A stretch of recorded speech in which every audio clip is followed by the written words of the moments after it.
नमस्कार। आज हम किसी आम कहानी की पड़ताल नहीं करने जा रहे हैं, बल्कि आज का ये विश्लेषण वाकई आपकी रातों की नींद उड़ा देगा। तो लाइट बंद कर लीजिए और मेरे साथ इस खौफनाक सफर पर चलिए। कहानी का सेटअप कुछ ऐसा है। एक वीरान आइलैंड, 10 दोस्त और बाहर एक ऐसा भयानक तूफान जिससे बचने का कोई रास्ता नहीं है। ये कोई आम रात नहीं है। ये एक ऐसी रात है जहां हर गुजरते सेकंड के साथ डर बढ़ता ही जा रहा है। अब आपको याद होगा, पिछली बार हमने कहानी बिल्कुल उस रोंगटे खड़े कर देने वाले मोड़ पर छोड़ी थी, जहां एक सफेद परछाई ने फुसफुसाते हुए कहा था, अगली तुम हो। और बस इतना सुनते ही नेहा नाम की वो लड़की हवा में गायब हो जाती है। जरा इमेजिन कीजिए इस मंजर को। बाकी बचे 9 दोस्त अब खौफ से कांप रहे हैं। बाहर तूफान गरज रहा है, वो कहीं भाग भी नहीं सकते। और ठीक इसी दहशत के बीच से इस कहानी का दूसरा हिस्सा शुरू होता है। रात के ठीक 2 बज रहे हैं। अमन चीखता है, नेहा, लेकिन कोई जवाब नहीं आता, सिर्फ सन्नाटा।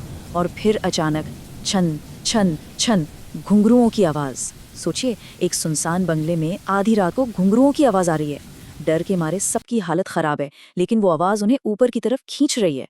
जब वो अपनी कांपती हुई टॉर्च लेकर दूसरी मंजिल पर पहुंचते हैं, तो देखते हैं कि वहां हर तरफ सिर्फ राख ही राख है और दीवारों पर जले हुए हाथों के पुराने निशान, जैसे सालों पहले वहां किसी को जिंदा जला दिया गया हो।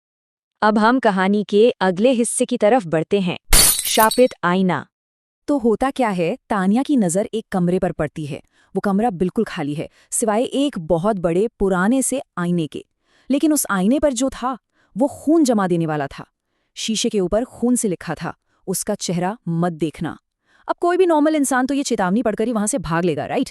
लेकिन हमारे ग्रुप में एक जनाब है विशाल, जिन्हें लगता है कि ये सब फेक है, बस कोई भद्दा मजाक है। वो जोर से हंसने लगता है। और सच बताऊं, उसकी यही बेवकूफ़ी इस पूरी कहानी को पलट कर रख देती है। विशाल को लग रहा है कि वो बहुत निडर है। असली दुनिया में वो हंस रहा है, लेकिन आईने के अंदर की दुनिया का सच कुछ और ही है दोस्तों। विशाल के ठीक पीछे आईने में गायब हो चुकी नेहा खड़ी है। और वो कोई नॉर्मल नेहा नहीं है। उसकी आंखें एकदम काली हैं और गर्दन एक बहुत ही भयानक अजीब से एंगल पर टेढ़ी है। विशाल जैसे ही मुड़कर देखता है, तो पीछे कमरा खाली है। हकीकत में कोई नहीं है, लेकिन आईने में वो खौफ अब भी वहीं है। और अब जो होता है ना, वो किसी की भी चीख निकाल दे। आईने के अंदर वाली वो डरावनी नेहा अचानक हिलने लगती है। वो विशाल की तरफ मुड़ती है, उसके चेहरे पर एक बहुत ही शैतानी सी मुस्कान आ जाती है। और फिर वो धीरे धीरे उस शीशे की बाउंड्री को पार करके आईने से बाहर निकलने लगती है। जी हाँ, अब खतरा सिर्फ परछाइयों में नहीं रहा, वो सच में उनके सामने आ चुका है। इसके बाद शुरू होता है चुड़ैल का मायाजाल। आईने से उस साए को बाहर निकलते देख सारे दोस्त वहां से अपनी जान बचाकर भागने लगते हैं। लेकिन अब वो घर घर नहीं रहा, वो एक भूल भुलैया बन चुका है। पहला कदम, जहां पहले सीढ़ियां हुआ करती थी, वहां अब एक ठोस दीवार है। दूसरा कदम, वो जो भी दरवाजा खोलते हैं, उसके पीछे सिर्फ घुप अंधेरा मिलता है, कोई रास्ता नहीं। और तीसरा, तभी पूरे बंगले में एक औरत की जोरदार पागलों वाली हंसी गूंजने लगती है।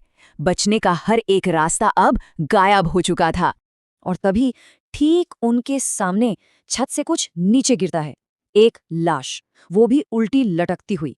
ये दृश्य इतना भयानक है कि इसे देखकर ही किसी के भी होश उड़ जाएं। वो लाश नेहा की है। उसके बाल पूरे चेहरे पर गिरे हुए हैं और उसने हाथ में एक पुरानी सी डरावनी गुड़िया कसकर पकड़ी हुई है। ये वो पल है जब सबको लगता है कि बस उनकी दोस्त का बहुत ही दर्दनाक अंत हो गया है। लेकिन रुकिए, ये एक हॉरर कहानी है। यहाँ चीजें इतनी आसानी से खत्म नहीं होती। जो लाश अभी बिल्कुल बेजान लटक रही थी, अचानक उसकी आंखें झटके से खुल जाती हैं। और इससे पहले कि कोई कुछ समझ पाए, वो किसी भयानक कीड़े या मकड़ी की तरह तेजी से रेंगते हुए वापस छत के अंधेरे में जाकर गायब हो जाती है। सच में ये एक ऐसा जंप स्केयर है जो एकदम से दिल की धड़कनें बढ़ा देता है। अब हम बढ़ते हैं आगे, माया का दर्दनाक इतिहास। भागते भागते ये लोग नीचे हॉल में पहुंचते हैं और यहीं पर इस बंगले का सबसे बड़ा राज खुलता है। उन्हें वहां करीब 40 साल पुरानी एक डायरी मिलती है। उस डायरी में एक नाम लिखा है, माया। पता चलता है कि दशकों पहले इस आइलैंड पर गांव वालों ने माया नाम की एक लड़की को चुड़ैल समझकर जिंदा जला दिया था। वो राख, वो जले हुए हाथों के निशान जो उन्होंने ऊपर देखे थे, वो सब उसी माया के थे। उसी की दर्दनाक मौत ने इस बंगले को हमेशा के लिए शापित कर दिया था। लेकिन उस डायरी की एक लाइन थी जिसने सबके होश उड़ा दिए। उसमें लिखा था, माया सबको नहीं मारती, वो सिर्फ अपना खेल खेलती है। इस एक लाइन ने अमन को सुन्न कर दिया। मतलब माया उन्हें तुरंत मारना ही नहीं चाहती, वो तो उनके डर के साथ खेल रही है। वो एक ऐसा गेम खेल रही है जिसका असली मकसद क्या है, ये फिलहाल कोई नहीं जानता। और यहीं से आता है कहानी का आखिरी खौफनाक मोड़। डायरी पढ़ते पढ़ते अचानक ऊपर से नेहा की आवाज आती है, अमन मेरी मदद करो। उस आवाज में इतनी बेबसी थी कि अमन खुद को रोक नहीं पाता। वो बाकी दोस्तों को हॉल में ही छोड़कर अकेला ऊपर की तरफ दौड़ पड़ता है। जब वो ऊपर पहुंचता है तो देखता है नेहा खिड़की के पास खड़ी है। उसकी पीठ अमन की तरफ है और वो बाहर तूफान को देख रही है। अमन डरते डरते धीरे से पुकारता है, नेहा, लेकिन वो एकदम शांत है, कोई हलचल नहीं। ये वो खामोशी है जो किसी तूफान से ठीक पहले होती है।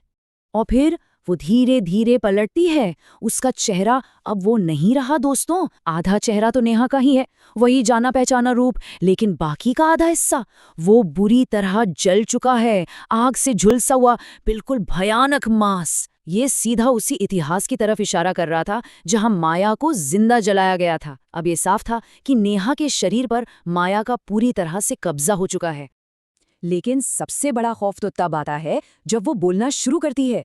शक्ल भले ही आधी नेहा की हो, लेकिन वो आवाज नेहा की नहीं है। वो एक भारी गूंजती हुई शैतानी आवाज है। वो माया की आवाज है, उस आत्मा की आवाज जो अपना बदला लेने के लिए तड़प रही है। और फिर वो कहती है, अब खेल शुरू होगा। और ये बोलते ही पूरा का पूरा बंगला जोर जोर से कांपने लगता है। दीवारों में दरारें आने लगती हैं। माया ने अब आधिकारिक तौर पर अपने मौत के खेल की शुरुआत कर दी है। और ये आत्मा की ताकत का सीधा प्रदर्शन था। ऊपर बंगला कांप रहा है और तभी नीचे हॉल से बाकी दोस्तों की रूह कंपा देने वाली चीखें सुनाई देती हैं।